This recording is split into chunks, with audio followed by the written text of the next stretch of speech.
In a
He did what?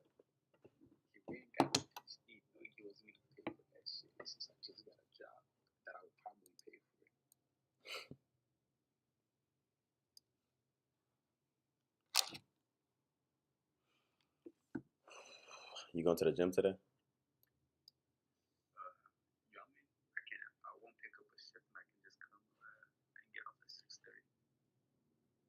You said 6:30.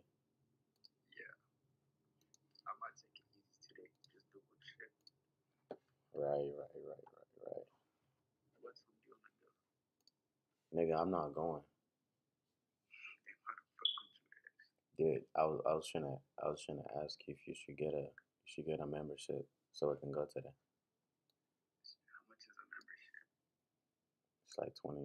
It's like $1 once you start. Yeah, when you start.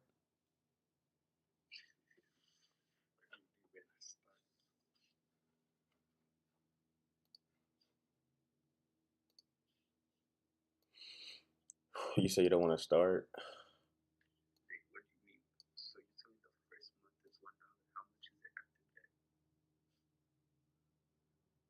after. It's gonna be like I think it's like 50, but after nigga listen, bro. After that you gonna be you gonna I think you're gonna be paying like 26.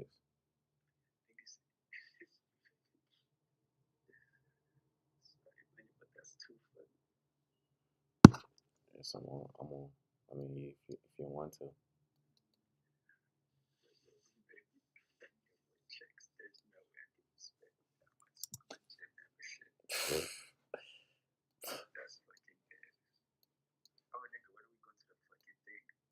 The what?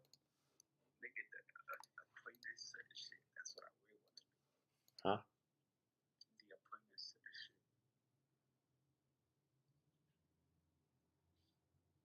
I'm confused, gang.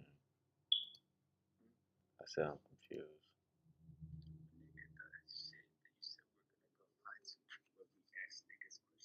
Oh, you wanna go today?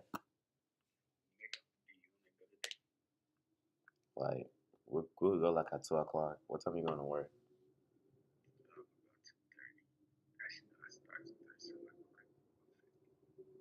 2:30.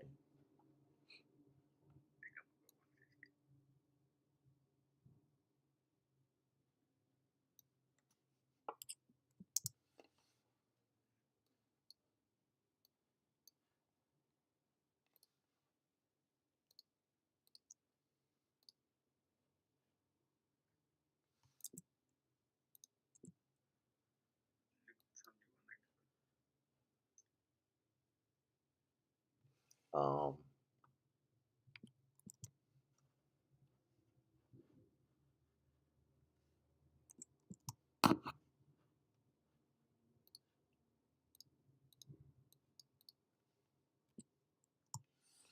it's supposed to be 2. 2 p.m. today. Man, there's no I could make that. Huh? There's no I could make that. Then we could do it tomorrow.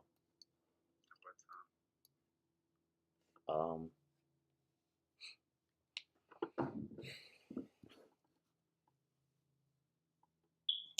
we could probably do like 10 a.m. That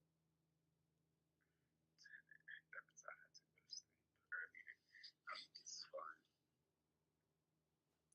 You cool with it? Yeah, it's fun. Tomorrow? Yeah. Alright then. That's deal. I'm about to go shower and shit. Nigga, you say you get it. So you give me. Let me see the schedule real quick. So you probably getting it like next week, cause I need that. Yeah. Nigga, you might as well not get it, cause you say it was lagging and shit. I'm just telling you. I haven't had much time on this, so I don't know if that's bad. I mean, since I'm gonna get up maybe early today, I might have time on it to see if I really don't like it. I mean, I have time to get first paid. That shit's ass then. So like next week, actually next week is damn. Next week on a Wednesday.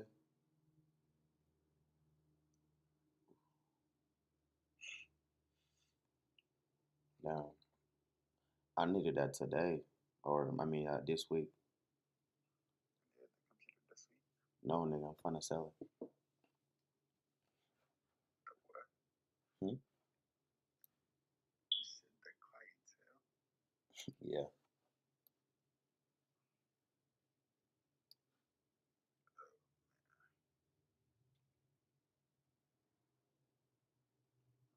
You could probably get another one. I'm just telling you. Get a whole table and everything like that. I don't think it's too much work. Hmm? It's too much work. It ain't, but you just gotta take your time for real. Matter of fact, I don't even think you need that because you're finna be busy. And then your head's fine. I'll manage it. My parents don't know what's this fucking ass shit. I'm good right now. Go for it.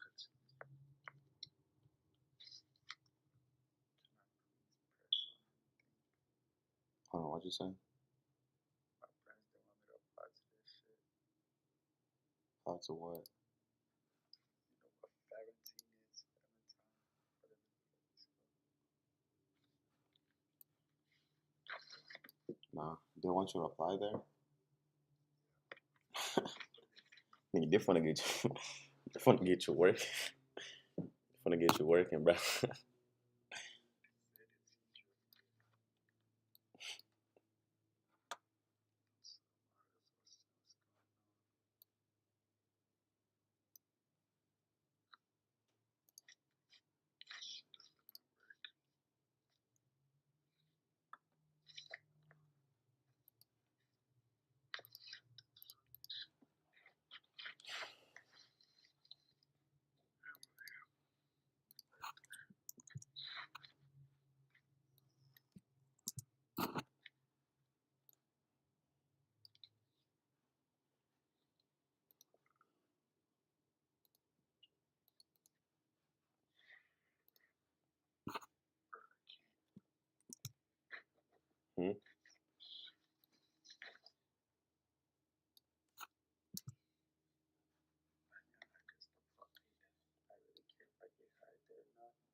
Don't even make a lot.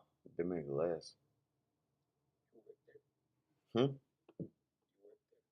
Nope, I never did. How much do they pay you to be bus? Not the bus sponsor. I think it's like 17. The make it. I mean, if it's easier, then maybe it's worth to drop it to 9 cents. Yeah. Nigga,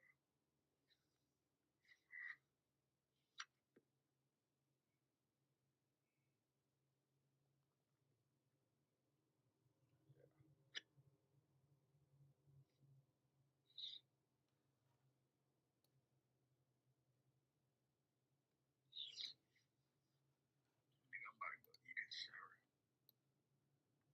So early. It's too early. What do you mean it's too early? How's it too early? What the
fuck? Uh.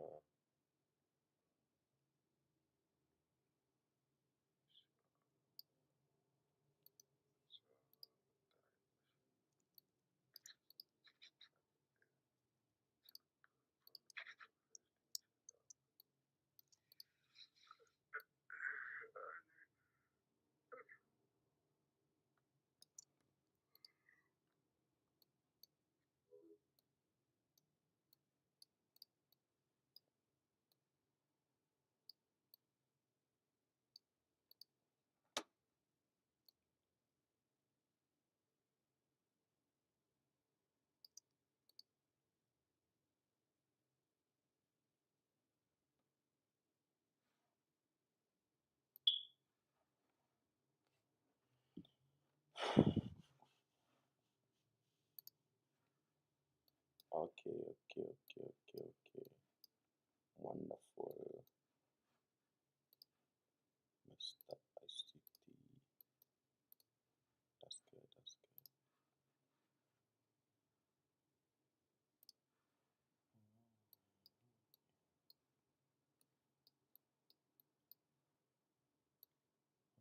Okay. 150.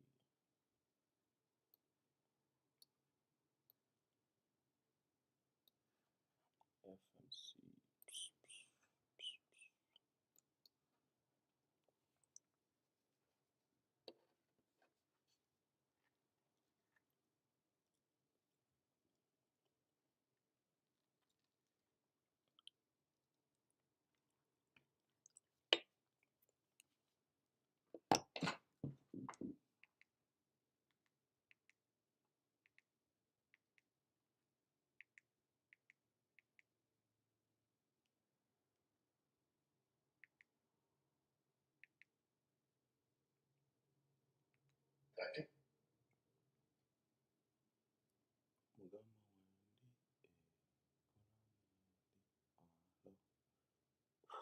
What the fuck? That was quick.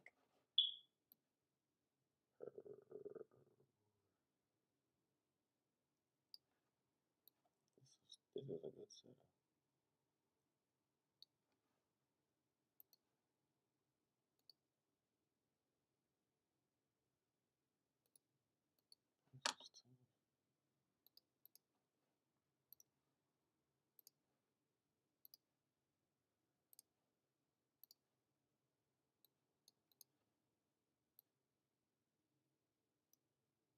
That's all we needed. That is all we needed, my boy.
Now, tell that to go message but I'm up.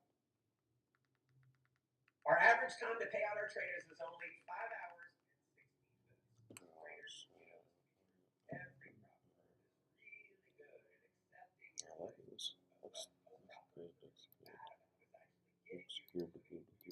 Payout. It's top one, we believe. If we're going to be great at collecting your money for challenge fees, we should also Slide.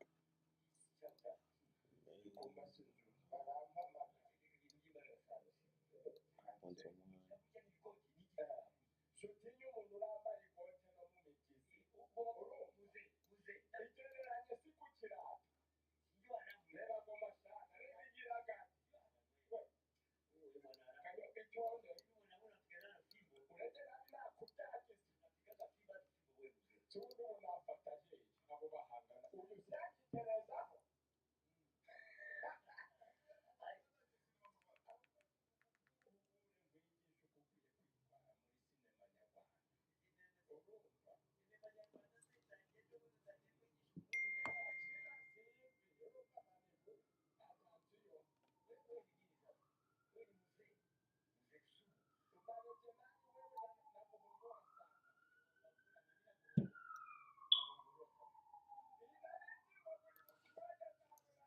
The fuck?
So we're over there. What time it is?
Oops. Oh, that was tough.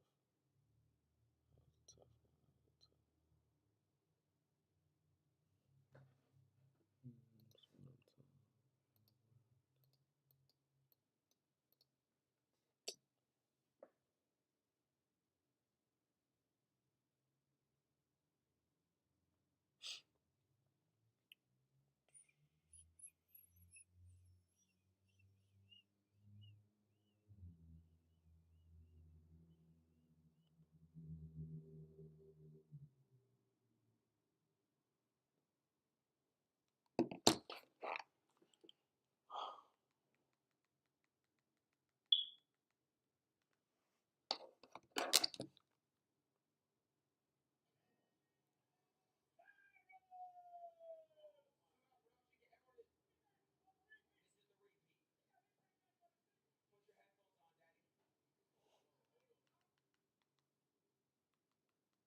pero no sé, no sé qué le da.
Precursori.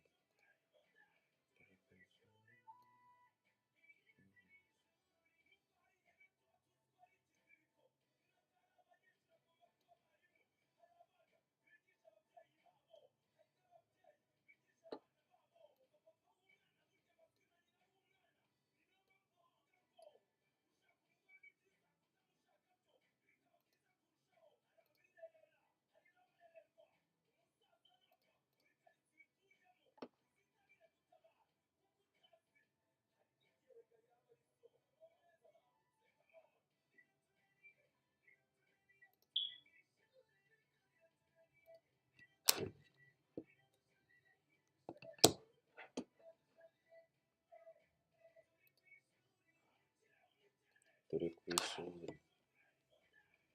Precursori.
Oh man.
Simple day you cook this. Oh no, bro. Okay, okay, okay, okay, okay,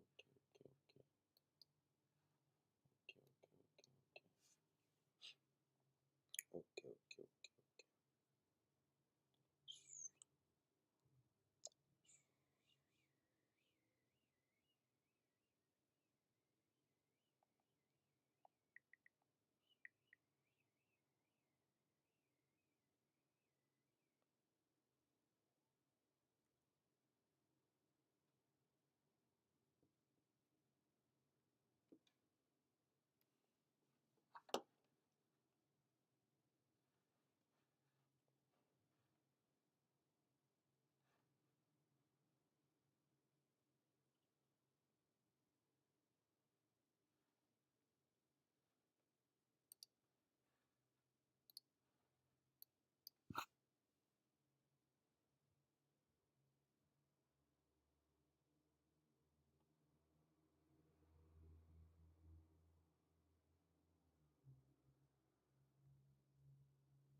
okay, okay.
Imagine being able to build an app with your name on it, just by thinking about it. Meet Base 44, a complete AI creation platform. Describe what you want. In the labor market, the unemployment rate was 4.4% in February and has changed little since late last summer. Job gains have remained low. A good part of the slowing in the pace of job growth over the past year reflects a decline in the growth of the labor force due to lower immigration and labor force participation, though labor demand has clearly softened as well. Other indicators, including job openings, layoffs, hiring, and nominal wage growth, generally show little change in recent months. In our SEP, the median projection of the unemployment rate is 4.4% at the end of this year and edges down thereafter. Inflation has eased significantly from its highs in mid-2022, but remains somewhat elevated relative to our 2% longer-run goal. Estimates based on the Consumer Price Index and other data indicate that total PCE prices rose 2.8% over the 12 months ending in February, and that excluding the volatile food and energy categories, core PCE prices rose 3.0%. These elevated readings largely reflect inflation in the goods sector, which has been boosted by the effects of tariffs. Near-term measures of inflation expectations have risen in recent weeks, likely reflecting the substantial rise in oil prices caused by the supply disruptions in the Middle East. Most measures of longer-term expectations remain consistent with our 2% inflation goal. The median projection in the SEP for total PCE inflation this year is 2.7% and 2.2% next year, a bit higher than projected in December. Our monetary policy actions are guided by our dual mandate to promote maximum employment and stable prices for the American people. At today's meeting, the committee decided to maintain the target range for the federal funds rate at 3.5 to 3.75%. From last September through December, we lowered our policy rate 0.75 percentage point, bringing it within a range of plausible estimates of neutral. This normalization of our policy stance should continue to help stabilize the labor market while allowing inflation to resume its downward trend toward 2%. But the implications of events in the Middle East for the U.S. economy are uncertain. In the near term, higher energy prices will push up overall inflation, but it is too soon to know the scope and duration of the potential effects on the economy. We will continue to monitor the risks to both sides of our mandate. We are well positioned to determine the extent and timing of additional adjustments to our policy rate based on the incoming data, the evolving outlook, and the balance of risks. In our SEP, FOMC participants wrote down their individual assessments of an appropriate path of the federal funds rate under what each participant judges to be the most likely scenario for the economy. The median participant projects that the appropriate level of the federal funds rate will be 3.4% at the end of this year and 3.1% at the end of next year, unchanged from December. As is always the case, these individual forecasts are subject to uncertainty, and they are not a committee plan or decision. Monetary policy is not on a preset course, and we'll make our decisions on a meeting-by-meeting basis. To conclude, the Fed has been assigned two goals for monetary policy: maximum employment and stable prices. We remain committed to supporting maximum employment, bringing inflation sustainably to our 2% goal, and keeping longer-term inflation expectations well anchored. Our success in delivering on these goals matters to all Americans. We at the Fed will continue to do our jobs with objectivity, integrity, and a deep commitment to serve the American people. Thank you, and I look forward to your questions. Thank you. Colby Smith of the New York Times.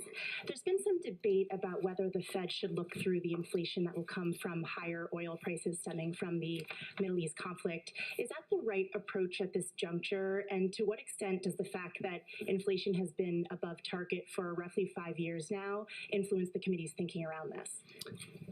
So, First, let me say we're well aware of the performance of inflation over the last few years and how a series of shocks have interrupted progress that we've made over time, and that happened most recently with tariffs, and now there will be some effects on inflation coming forward.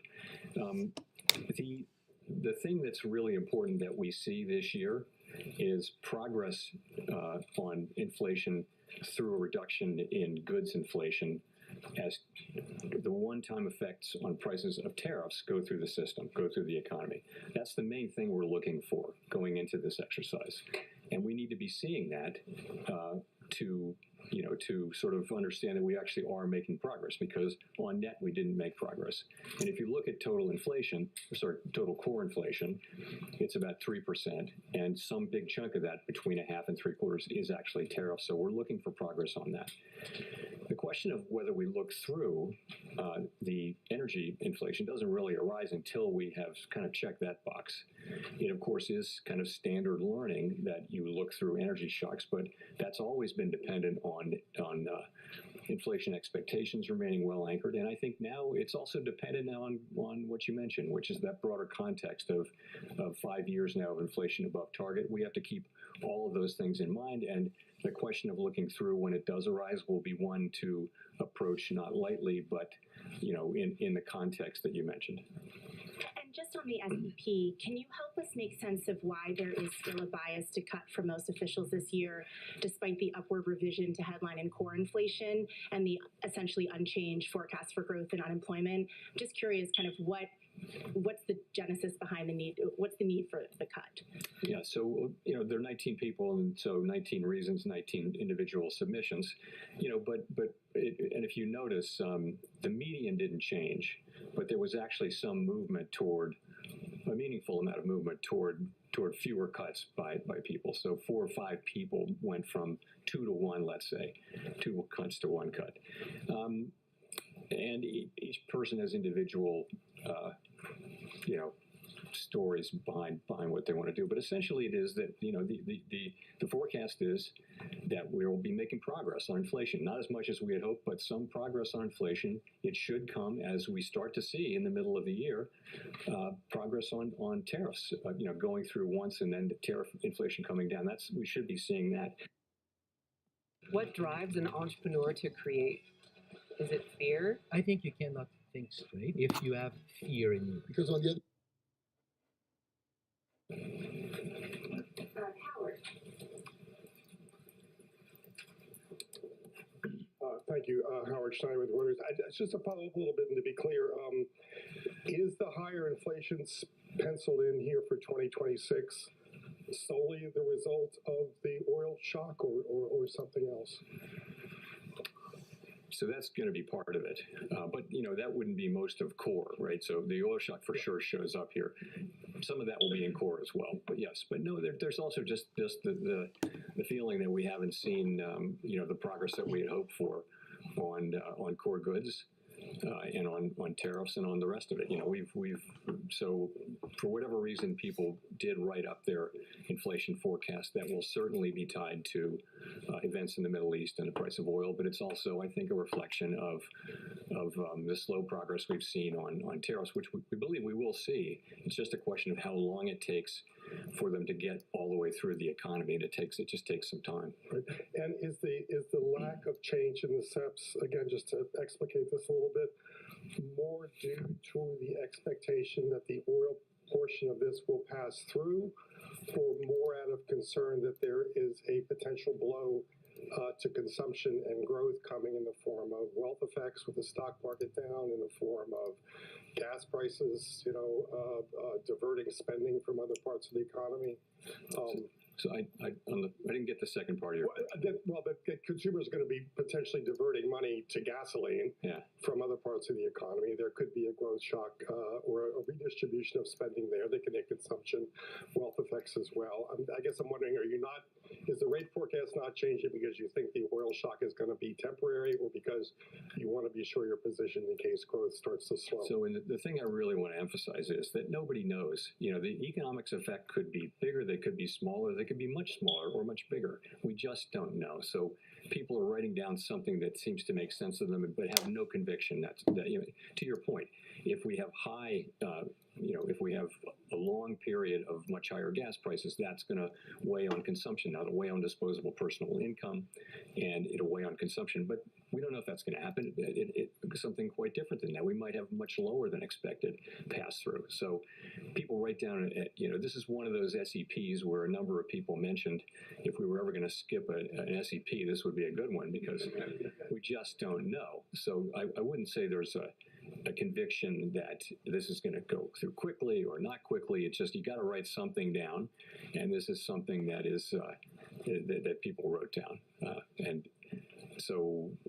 we don't debate how long. How do you do that? We wouldn't be able to debate what the length of or size of these effects would be. We just have to kind of make an individual statement, and also what you've written down before you'll be reluctant to move too far away from that just because you don't know. It's so unclear what the direction from this particular end will be. Meanwhile, the growth has been solid, and inflation, the overshoot is mainly from the goods and tariffs. And, the labor market is, the unemployment rate, of course, is little changed since September. You have a very, very low break-even rate, apparently, for new jobs with little growth in either demand or supply. But the U.S. economy is doing pretty well. It's just we don't know what the effects of this will be, and really no one does.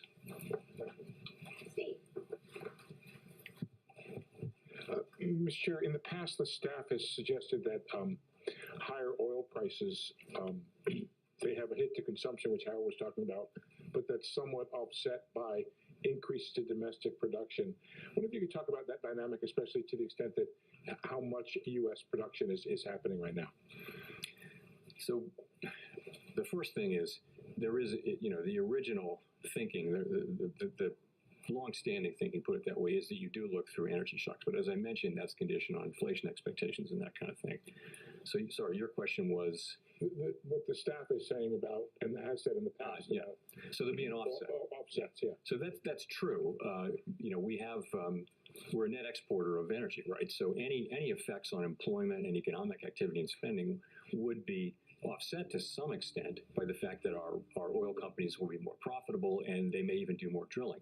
If you ask oil companies about doing more drilling, though, they're going to want to see, a consistent rise in oil prices from where they were before the buildup for the war, and they're going to want to believe that that's going to be persistent for a fairly long time. So they're not sitting there waiting for oil to go over $70 a barrel, and then they're going to start drilling or whatever. They're going to make a reasoned, careful judgment that we're going to have higher oil prices for an extended period, meaningfully higher. So I wouldn't say there's much of that happening. Not much will be happening now, but some of that could happen over time if you see that. But so the net of the oil shock will still be some downward pressure on spending and employment and upward pressure on inflation, of course. And if I could just follow up on Colby's question, how much do you worry that having looked through tariff inflation and inflation running above target and looking through the oil price shock would undermine the credibility of your commitment to the 2% target? We have to do our analysis and think these things through carefully. But of course, that's on everyone's mind. We're well aware of the history, but you don't want to overreact to that. You want to make the best judgment you can based on the facts. I don't think we're going to let it color our decision making more than is appropriate. It's more the thought that it's been 5 years, and we've actually had we had the tariff shock, we had the pandemic, and now we have an energy shock of some size and duration. We don't know what that's going to be, actually.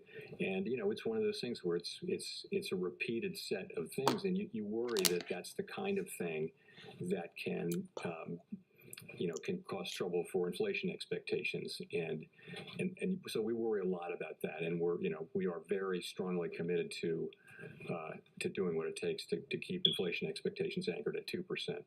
And I think it's important that we do that. Very important.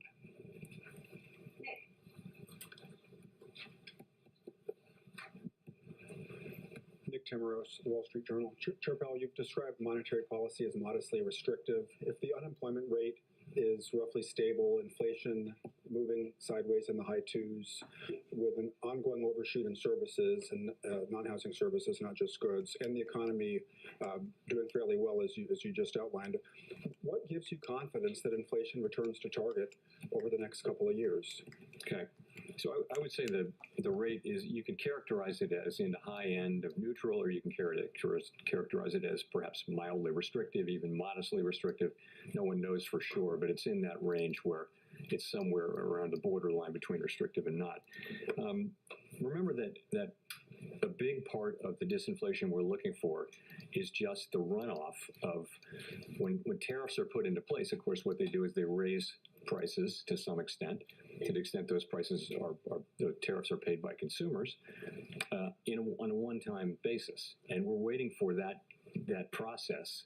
It takes 8, 9, 10, 11 months, a year to go through the system. And we're waiting for the tariffs, which were put in place over the course of the middle part and later last year. We're waiting for that to go through the system so that goods inflation will return closer to what it's always been. I mean, it used to be, for many, many years, it was negative.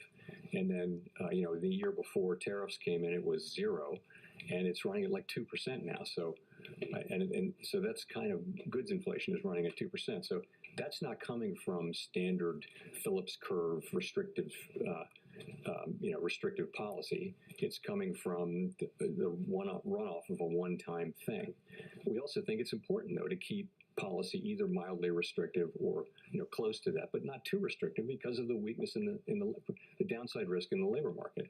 We are balancing these two goals in a situation where the risks to the labor market are to the downside, which would call for lower rates, and the risks to inflation are to the upside, which would call for higher rates or not cutting anyway. So we're in a difficult situation, and we feel like our framework calls on us to balance the risks, and we feel like where we are now, which is kind of on that borderline, the higher borderline of restrictive versus not restrictive, and we feel like that's the right place to be. Can I ask about core non-housing services, though? Because there are some people who think that it hasn't come down very much, if at all, over the past year. If wage growth has come down, if the labor market has loosened, why has non-housing services inflation maybe been slower to follow? That's a good question. It's frustrating. Non-housing services they basically moved sideways for a year. They're at the same level, and we do expect that they will come down. But it's a bunch of idiosyncratic things. But at the same time, that is one of the things we should be seeing, because to your point, the labor market is clearly not a source of inflationary pressures, and that should really matter for non-housing services. But we're not seeing progress there. So we do, what we expect for next year is continued, what we want to see for this year, rather, is continued progress on housing services, finally seeing that, the goods inflation come back down because the one-time effects of tariffs are through, and then also get some help from non-housing services. That's what we'd like to see. But it's a good question why we didn't see much of that last year. Thanks, Chappelle. Edward Lawrence with Fox Business. So in December, we saw employment numbers revised down to negative 17,000. January revised down. February posted a loss of 92,000. Is the employment side a far greater risk than the inflation side? Because we are seeing inflation, CPI is close to 2%. PCE has ticked down overall. It's really, I wouldn't say that. I wouldn't say that that's clear at all, that one is more at risk than the other. So you can point to the unemployment rate being stable, and, in a world where both supply and demand for workers have come down very, very sharply over the course of the past year due to immigration policy largely, a ratio is going to be a better thing to look at than job creation, for example. So, and the ratio is the unemployment rate, and it's been stable since September. So that tells you that. Inflation, we're at 3.0% core inflation, 2.8% headline. So we've been well above the 2%, that amount, whatever it is, 0.7, 0.8, or a full percentage point above 2% for some time. And that's a concern. We need to get back down to 2%. And we need to keep focused on that, even though we do now face some new inflation from energy. So I'd be hard-pressed to say that one of them is obviously more at risk than the other. And if I may, what happens if there's no Federal Reserve Chairman confirmed on May 15th? Would you stay on? So if my successor is not confirmed by the end of my term as chair, I would serve as chair pro tem until he is confirmed. That is what the law calls for. That's what we've done on several occasions, including involving me, and it's what we're going to do in this situation. And while I'm at it, on the question whether I will leave while the investigation is ongoing, I have no intention of leaving the board until the investigation is well and truly over with transparency and finality. And I would refer you to the statement that was in the Fed's brief that you all have seen, and I won't have anything more for you on that. On the question of whether I will then continue to serve as a governor after my term ends and after the investigation is over, I have not made that decision yet. And I will make that decision based on what I think is best for the institution and for the people we serve. Figuring you probably were going to set the dominoes off there. And I'm not going to have any more to say on those issues, by the way. Thank you very much. Claire Jones from the Financial Times. People have drawn quite a few historical parallels with the current situation. We've seen oil price shocks in the past. Some people have said the first Gulf War and the Fed's response to that, where there was a focus on the growth risks, is the right parallel. To what extent would you agree with that, and to what extent do you think we're in a different place today? Thank you. You know, it's really hard to say until we see the situation, the actual situation. In some circumstances, that might be the right case. In fact, for example, if we do see the kinds of disinflationary progress that we expect to see due to tariffs that I mentioned, I think it's hard to say, and it will depend to some extent on the size and duration of the effects we're seeing on prices, and it will depend a lot on what we can see in inflation expectations. And just one follow-up, if I may, just on the BLS report that was mentioned briefly there. It doesn't seem from the projections or from the comments you've made today about the unemployment rate and focusing on that your view on the labour market story, to a large part being a supply-side story, has changed despite the quite negative number in February. Would that be the right take, and was there anyone else in the room who thought differently, and that the February jobs report was cause for concern? So I think you have to take the two together. You know, in a way, the January report was a positive surprise, and the February report was a negative surprise. If you put them together, you get something in the middle, and I think you have to really, as you do, I'm sure, realize there was a strike and there was weather, and that's about 80,000 of the negative effect total on the February report. Notwithstanding that, so what do you see if you take a step back overall? There are a number of indicators that suggest a degree of stability, but the thing that I think a good number of people on the committee are concerned about is just the very, very low level of job creation. If you adjust what has been the trend job creation over the past, let's say, 6 months, if you adjust that for what we think, our staff thinks, is the overstatement due to overcounting, effectively there's zero net job creation in the private sector. But actually that looks like that's about what the economy needs in terms of dealing with very, very low, non-existent really, growth in the labor force, which of course we've never had in our history. So you've got a sort of a zero employment growth equilibrium.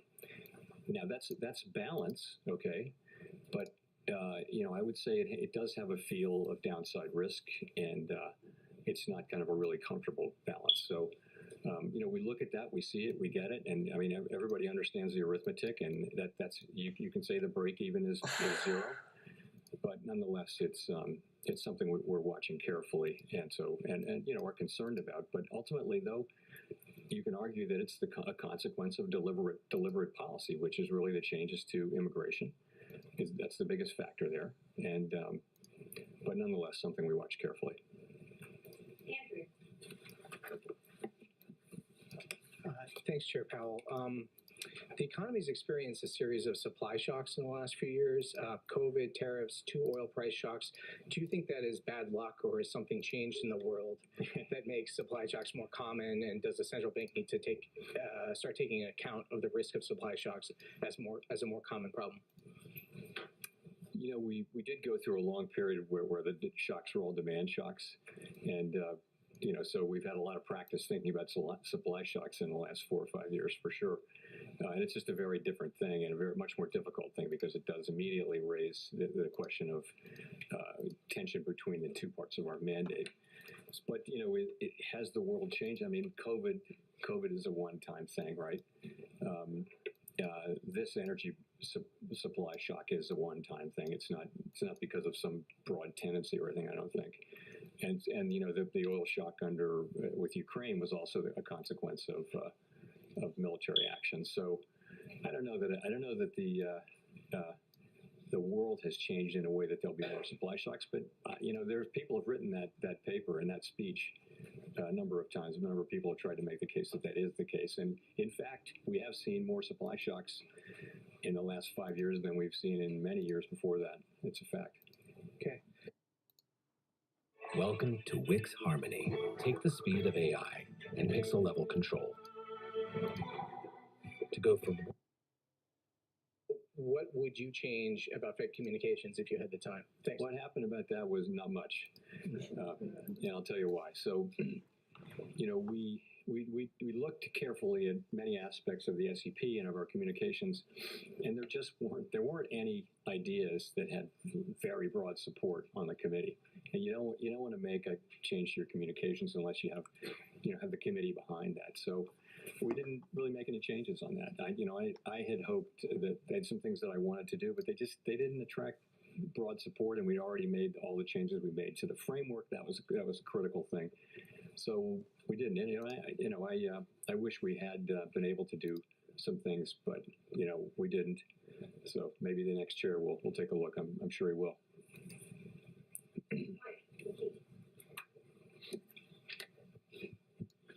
Michael McGee from Bloomberg Television and Radio. The minutes show in January some members of the committee wanted to include a two-sided guidance on policy. Was that discussed today? And given the rise in the inflation expectations, how much support for a two-sided policy warning would there be? So it did come up today. The policy the possibility rather that our next move might be an increase did come up at the meeting, as it did at the last meeting. The vast majority of participants don't see that as their base case, and of course we don't take things off the table. But you correctly characterized, what was in the minutes that several participants indicated, and something very much like that conversation did happen. What was your second question now? I was just one question there, but follow-up would be, there are a lot of goods besides oil that are trapped in the strait right now, and a lot of supply chains getting snarled. How much concern do you have about whether, if this becomes an inflation problem beyond just oil, whether there's anything you can do about it or would do about it, given the efficacies of monetary policy? You can worry about other commodities. You can worry about all of the ways that oil-related commodities go into manufacturing, that kind of thing. The truth is, it's completely out of our hands, and we just, like everybody else, we have to just wait and see what happens, and it'll come down to how long the current situation lasts, and then what are the effects on prices, and then how do consumers react and that kind of thing. Really, I wouldn't speculate in any way, and there's really not a lot we can do other than kind of watch and see. Afternoon, Chair Powell. Maria Luisa Capurro with Bloomberg News. I wanted to ask you said longer-term measures of inflation expectations reflect confidence that the Fed will get back to its 2% goal, but there are some colleagues of yours who have pointed to higher dispersion in household service and business services as well. So, and that they take as a signal that inflation expectations may be less sticky than in the past. I'm wondering if there was a discussion around that at this meeting across the committee, and what were the views of what is the state of inflation expectations and the risks from higher oil and gas prices. So at this meeting, I mean, a number of people mentioned and staff briefed on short-term expectations having moved up quite a lot for reasons we understand well. But long-term expectations, you can always find one that's troubling or some aspect of one that's troubling, but ultimately, right through this whole period, the overwhelming majority of the things we look to, including markets, including surveys of, of the public and also of forecasters, they've all been pretty solid on longer term inflation expectations being right where they need to be, consistent with 2%.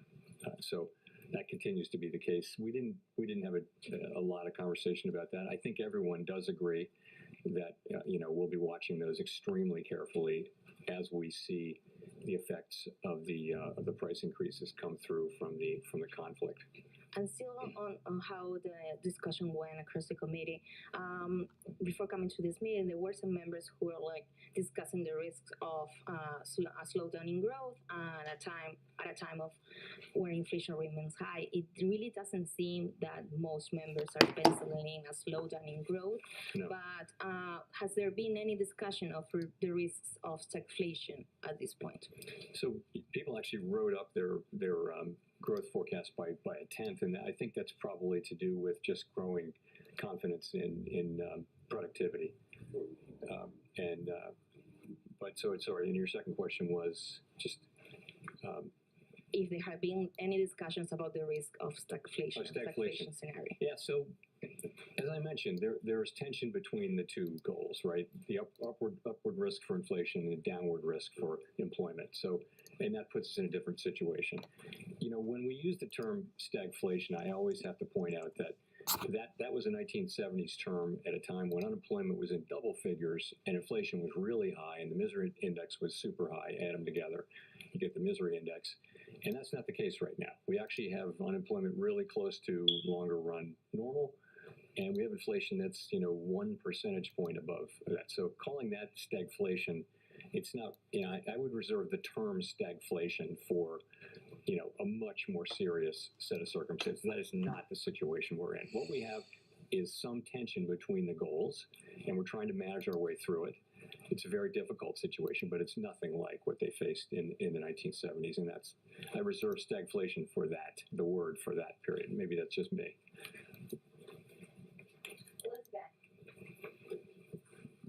Thanks much. Elizabeth Schulze with ABC News. President Trump says that oil prices and overall inflation will go down very rapidly as soon as the war ends. Do you agree with that? I don't have a forecast on that. When we're thinking about the impact on American households, as you know, they've been facing these higher prices for years. They've seen an almost $1 increase in gas. How worried are you about households, especially lower income families, being able to afford those price hikes? And should people be bracing for higher costs, including for food now? We don't know how big these effects are going to be, and I don't want to characterize them in any way. Of course, people are already seeing gas prices. Gas prices are up almost $1 a gallon. We hope that isn't for a long period of time, and of course people will feel that, but I don't want to speculate about what that might mean, because honestly that would sound like I have some idea of what's actually going to happen, and I don't think anybody really does. We're going to see how this works out, and I just would leave it at that.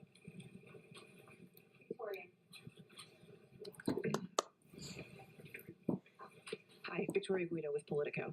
I just wanted to ask, for purposes of the next meeting, how the Middle East war develops between now and then, how are you thinking about what might guide action at your next meeting? I mean, if we have oil prices, above $100 a barrel the entire time until the next meeting, is that going to change your wait and see stance? Like, what would lead you all to move, or are you on hold pretty indefinitely? We'll have to wait and see. I mean, we always say we're going to learn more by the next meeting, and usually we do, but in this case we're going to learn a lot, because we're going to learn 6 weeks to the day till the next meeting, and we're going to see whether what happens is it's going to be very important for the way the economy looks and the way the outlook evolves.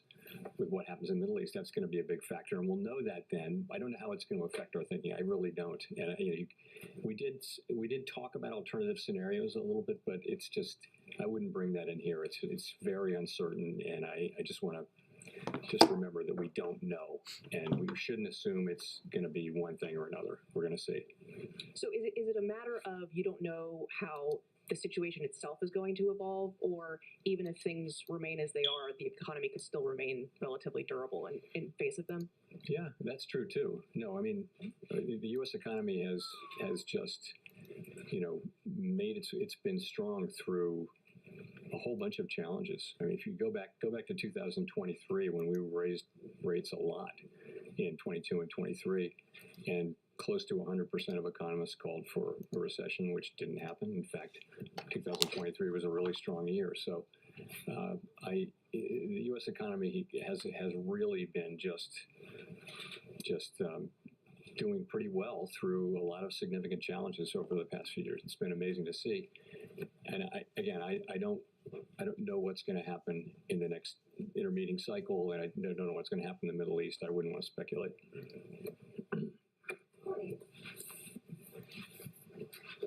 Hi, Chair Powell. Thanks for taking our questions. What makes you so certain that tariff-related price increases will be a one-time effect? I don't think we've seen you since the Supreme Court tariff decision, and it's pretty clear that none of us know what the extent of the tariff shock will be as the administration moves to replace some of the tariffs that were overturned. So I suppose I'm curious, what would make you question this certainty that tariffs are going to be a one-time price effect? Well, I would not at all use the word certain about my views on that. I'm not certain. I'm uncertain. But just if you think about what it is, it's a one-time increase in the price of a good, right? And what inflation is ongoing increases in prices this year, next year, the year after. That's what inflation is. It's not a one-time price increase. There's a very, very big difference. The public doesn't really focus on that, but that's the difference. And tariffs should be in theory, unless they cause people to start expecting still more tariffs the next year and still more tariffs the next year, they should be a classic one-time thing. People say the same thing traditionally about an energy price spike, because traditionally prices go up and they come back down. And by the time monetary policy would react, it would be over. So I don't have tons of confidence on that. I mean, I think that the theory is probably right, but as usual, the time it takes to get all the way through the economy is just very uncertain. And we found that coming out of COVID, that the inflation did go away, and largely for the reasons we thought it would, but it took 2 years longer than we thought. So I think we have to be humble about knowing how long it will take for tariffs to go all the way through the economy. And so what we've been doing is, our staff's been doing, it's very interesting. They started off with just an estimate because there wasn't a real history. And then they built, based on the history that they're seeing of tariffs coming through into prices, they can now have an arc. And for all the tariffs, they can say, well, so we have, I think, a slightly more confidence that we will see tariff inflation coming down, not prices, but you won't see further increases. And we should start seeing that more and more in the middle parts of the year. We do expect that. You're also right, though, that the level of tariffs came down fairly meaningfully in the wake of the court decision. But the administration said they're going to get that rate right back up to where it was. So, and we assume that they'll do that over time. So that's how we think about it. Thank you. Hi, thank you. Chris Rugaber at Associated Press. You talked about the shortcomings of the SCP in this environment. I wanted to ask about, or throw in an additional thing, which is the fact that it's happening before transition. Is there still some value, perhaps, in the public knowing what other Fed officials are thinking, the ones who will stay on for the rest of the year and beyond? And does that even handicap your successor in any way? Well, just in terms of having a whole committee expressing its views, is that something that locks them in for the rest of the year? No. We never. The SEP is never. People are more than happy to change their SEP dots. They're no way bound by them. It's your opinion at a moment in time, which can change based on events. Sometimes very quickly. So it never locks people in. People are more than happy to be proven wrong in either direction. And so I just think we do it. And I mentioned this was a time when it's very hard to do it. During the pandemic, we actually took one meeting off, I think, but we don't like to do that just because it's hard to do. We should just keep doing it. But I just would say for this one though, I think it's even more than usual good to take the forecast with a grain of salt because subject to just very high levels of uncertainty. Brian. Hi, Chair Powell. Brian Chung with NBC News. So you mentioned at the beginning of this conversation that you're well aware of the history of inflation running above target. It seems like that might be what's underpinning the affordability problem that we're hearing a lot about on Main Street. Are there any signs to you that that's impacting the psychology of the consumer, especially given that they're a big driver of overall economic activity? I'm not sure what that's all about, but I'll tell you what I think and what we see in surveys, and that is, there were big price increases all around the world, by the way, everywhere in countries like the United States had basically the same kind of thing. It was a global inflation coming out of the pandemic, and everywhere people are feeling like real wages have been going up in the United States now for 3 years, roughly. But people are not feeling good about it yet, and it will take some years of positive, real earning gains for people to feel good again. We think, but you're right. But when you talk to people, they do feel squeezed, and there are areas where prices are still going up, like insurance. Various different kinds of insurance are getting more and more expensive, and that's just catching up really from inflationary pressures that take a while to get to into the price. So we take it very seriously. We don't dismiss it at all. It's a very real thing from the standpoint of what people are experiencing, and what it does for us is makes us even more committed, if that's possible, to getting inflation back to 2% on a sustained basis. How does the Fed's independence play into the ability to address affordability? Well, independence is what allows us to do our jobs, and stable prices is half of our mandate. It's one of our two mandates, the maximum employment being the other. I mean, look at every advanced economy that looks anything like the United States, anywhere in the world, in a market economy, in a democracy, and you'll see, pretty much central bank independence that looks a lot like, in some cases, stronger than what we have. But it's critical that we have that so that we can do the things when we need to do them to preserve price stability. And it's an accepted standard practice, and I think has a lot of support, certainly in Congress, which is where our oversight is in Congress. And you see that among Democrats and Republicans in the House and the Senate.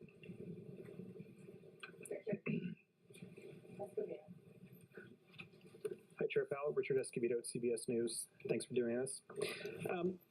Two questions. One, how high would oil prices and broader inflation have to go, and for how long, for the committee to consider hiking rates?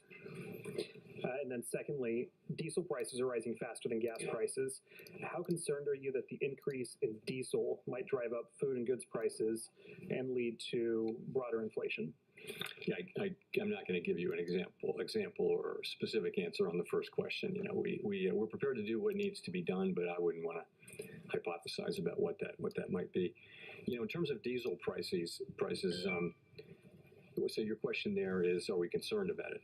I mean, how concerned, and whether or not it will drive up, the cost of food and other goods that really rely on it to.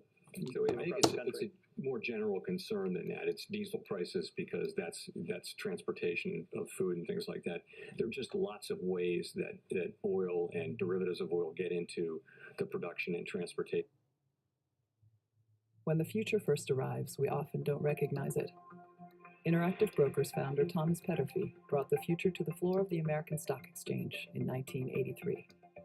The company had fabricated Wall Street's first mobile computer, and it changed finance forever. Today, Interactive Brokers continues to push finance forward by building the latest technology. It makes a big imprint on the U.S. economy. We're just going to have to wait and see. Thank you. Archie, for the last question. Thanks very much. Just to sort of stare into the future for a little bit, I was looking at the longer run bits of the SEP. I noticed that the growth estimate had been revised up a good chunk from 1.8 to 2, and the kind of long-term Fed funds rate as well. It'd be great just to hear, is that AI productivity or what's going on there exactly? Yeah, I think it's just productivity. You know, we actually started seeing meaningfully higher productivity some years ago, 4 years ago, 5 years ago, and that's not because of generative AI. We won't know for years what it's really due to, but it could be due to the kind of things that people did during the pandemic to economize and somehow become more productive because there was an incredible labor shortage. But I think economic forecasters are very skeptical of periods of high productivity because they're so rare and they're often revised away. And for many of us, I never thought I'd see this many years of really high productivity, and by the way, expect it to continue.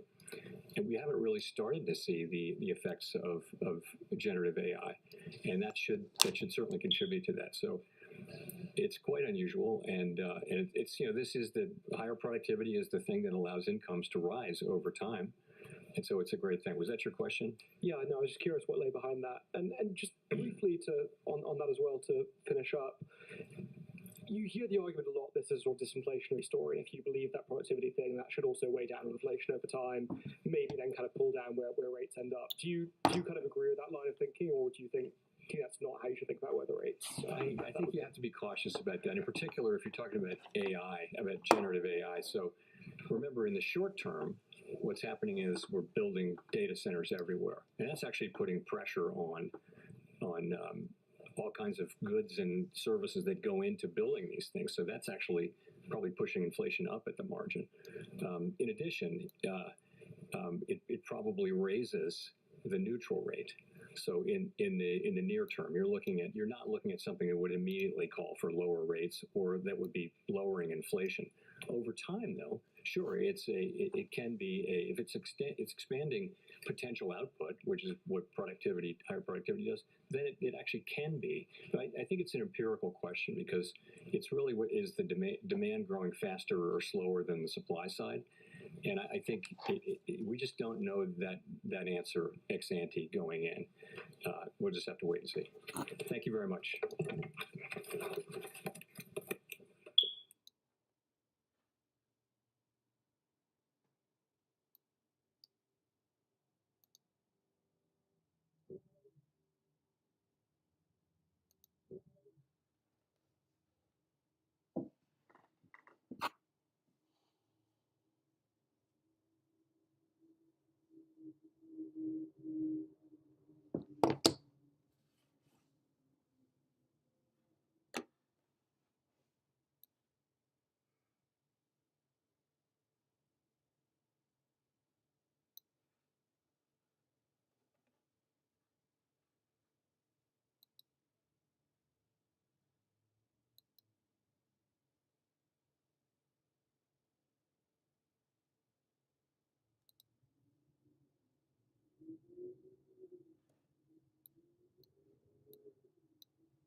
The remains are putting in the immediate intersection. Willock picks up the loose ball. Needs to be careful here, does Willock. Already on a yellow card. Willock has gone in quite hard on Pedri. Already back towards his feet is the young Spaniard and can resume play. And, Newcastle back here with Sven Botman, who you've barely seen, to be totally honest with you, since he's come onto the field of play. Hall, who has been the best player on the pitch for Newcastle tonight by an absolute country mile. Skips past where the time of chances come from. Goes in again. Interactive Brokers founder Thomas Petterfield Hard brought ground the to future the to the left-hand floor of the side. American Stock Opportunity to potentially Exchange swing in one towards the 1983. penalty here. A little bit short The instead. company had fabricated Wall Street's first mobile computer, and it changed finance forever. Today, Interactive Brokers continues to push finance forward by building the latest technology you need to increase your success. Move your account to Interactive Brokers.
Madrid. Jonas Herbig is fit as well for Bayern Munich. So as much as they've had to call up a 16-year-old for their side, Jonas Herbig will be available for the Germans. Back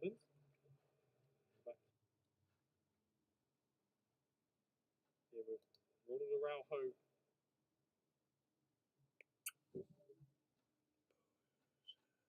Good.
Sylvia Sifa, WhatsApp audio.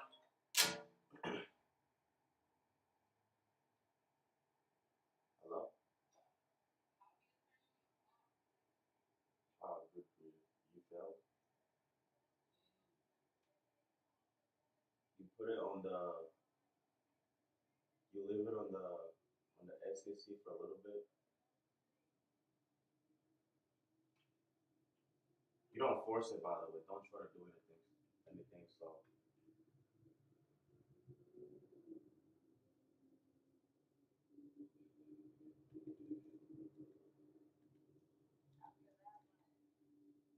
You live it for a little bit, like I said, and then you turn it on.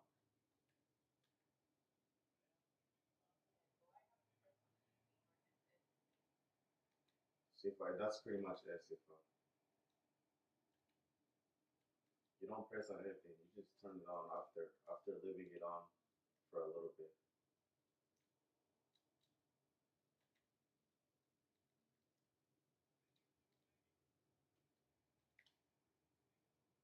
Did it work?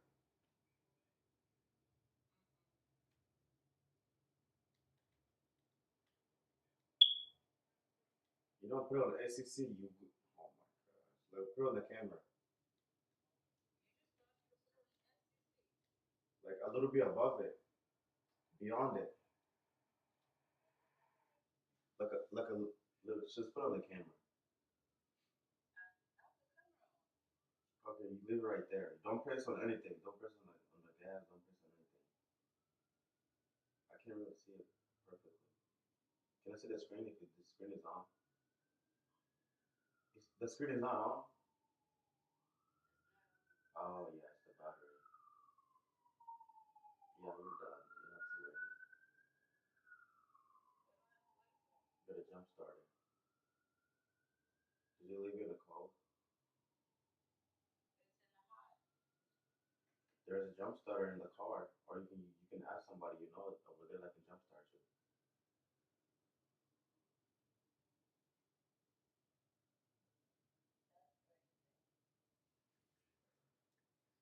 It's supposed to turn on a little bit.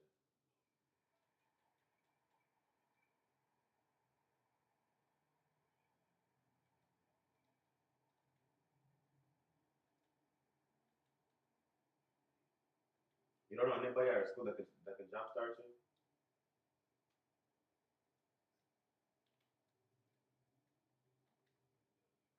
Or not even answering?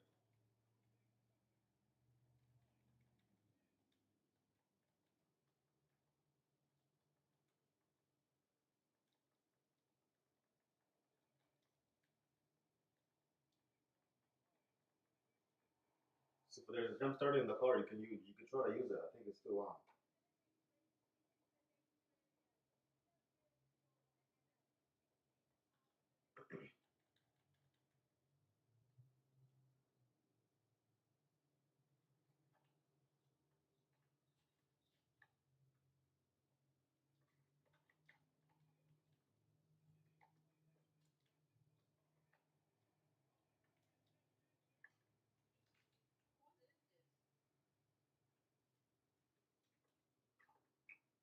That's mine.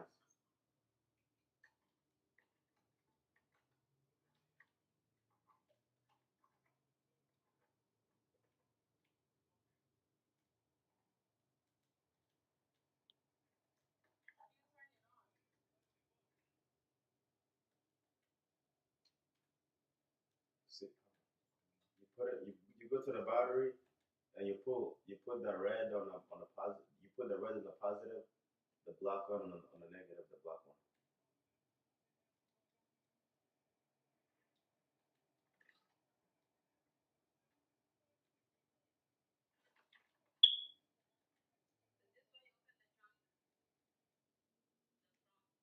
Yeah.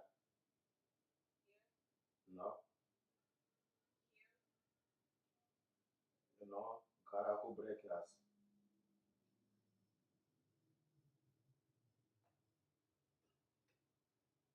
Which one are you trying to use?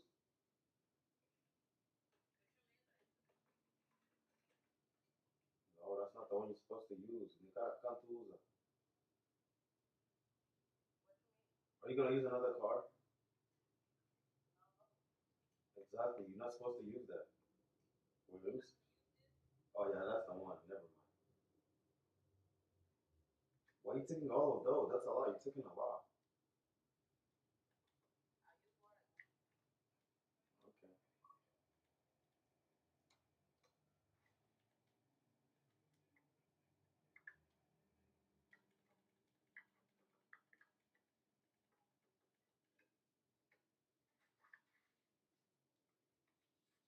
Se fa, usava já tem muita coisa para ir para essa. Para que tu gara muro.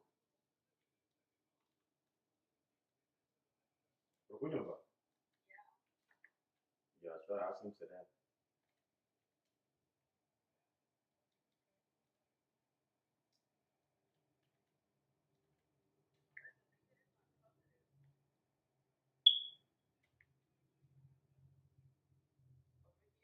Yeah, you gotta remove it. Also, see the way you took it off. That's how you're gonna put it back.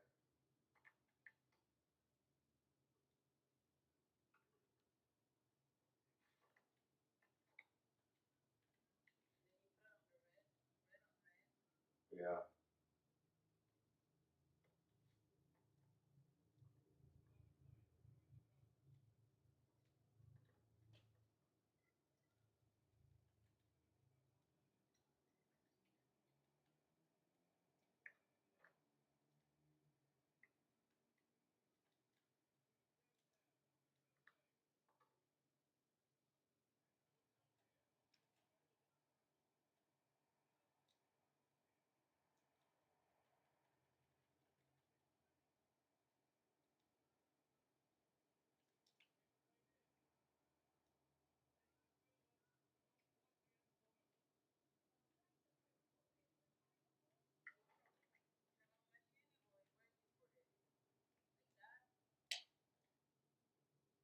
No.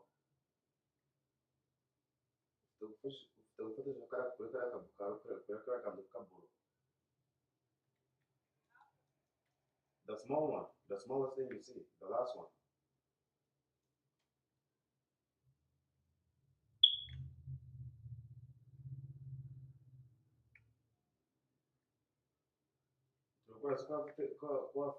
Haraka tukaivuka uragahengamisha ugafatisha undukura bishobora mbere.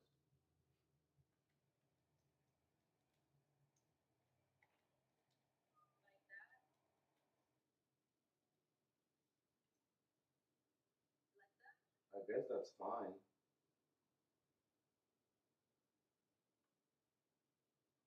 Ujyanye karaka bro, karaka nduka bro, ako nada urukum, ako bro tukura ni bro. Karaka anyi. None kare kufite bishora karaka kuri kuri bekana kare kare.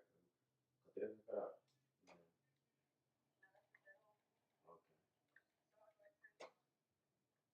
You're supposed to switch the kabro ufite ugatangira on.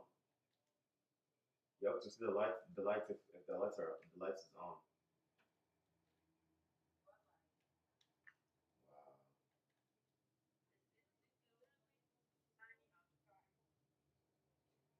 Let me see. Show me again. No, show it. Kabir, yeah, turn it on. Switch it. Fix it on the right side. Let me see. No, you did it. No, the first one, the first way. Yeah. Just do it hard. It's not easy. Just do it. Is it on red?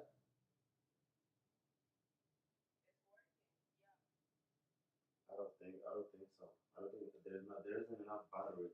Turn the light on. You see the light thing? No, not that one. Please show on the camera. I need to see. Kara no switching.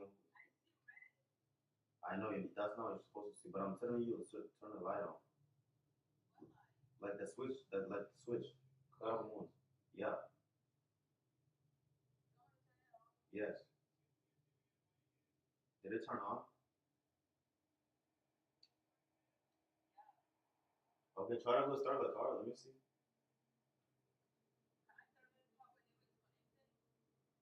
Yeah, you can start it. If it doesn't work, then the battery is not. It doesn't have enough battery. Then you're gonna have to ask someone to go jumpstart you. Oh, it actually worked. You're lucky. Yeah, but make sure you disconnect the positive one first.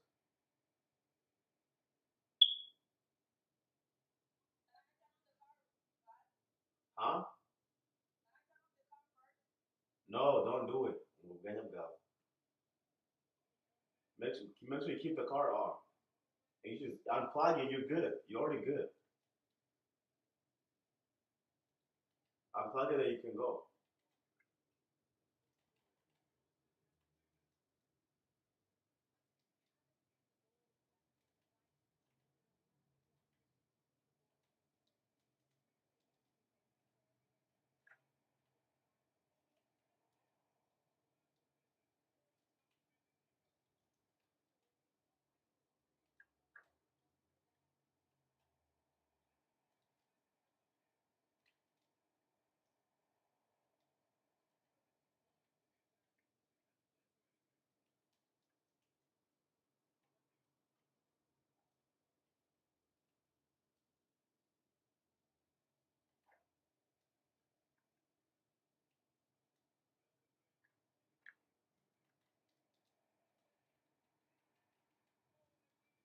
Okay, bye bye. Munta ni ka.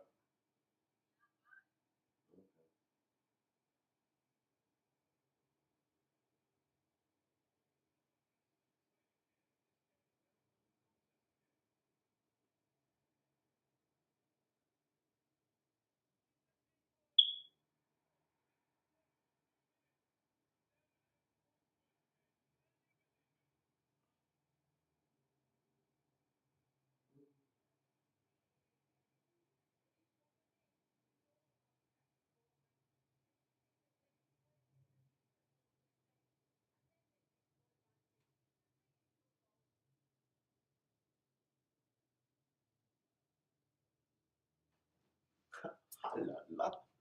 Oof, let him cook, let him cook, let him cook. Talking about let him cook, boy. Ooh. That's crazy.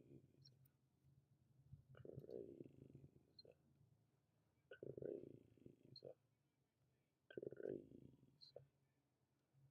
What a trade.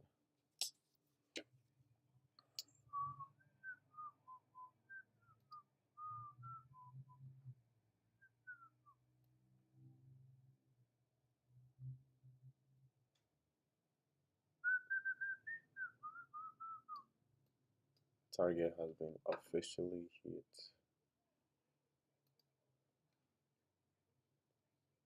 Officially.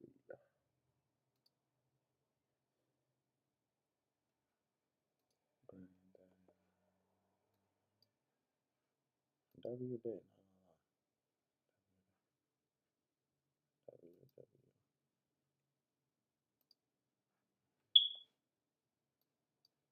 Can I just hit my target so I can just get out of here, bro? Just it's kind of far. I'm not gonna lie. It's probably gonna take it next session. Probably the next day.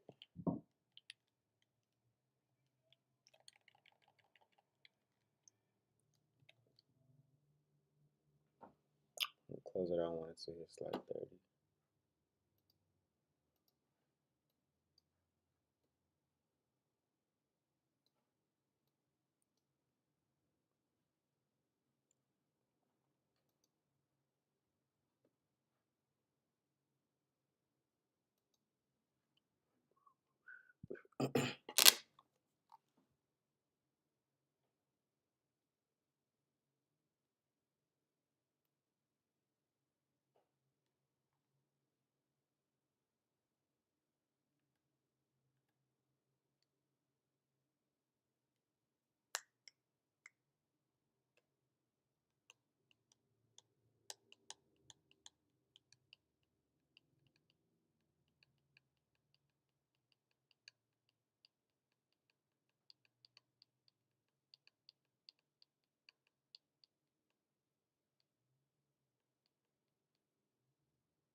Get rara here, man.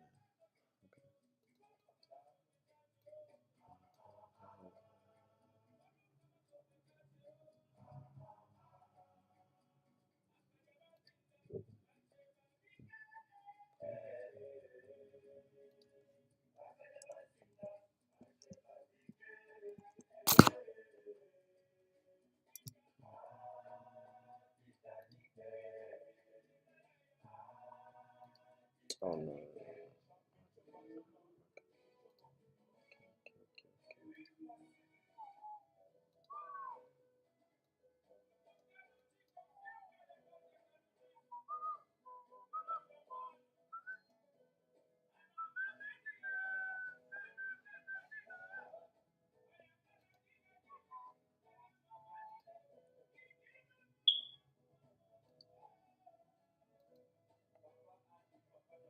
W stream.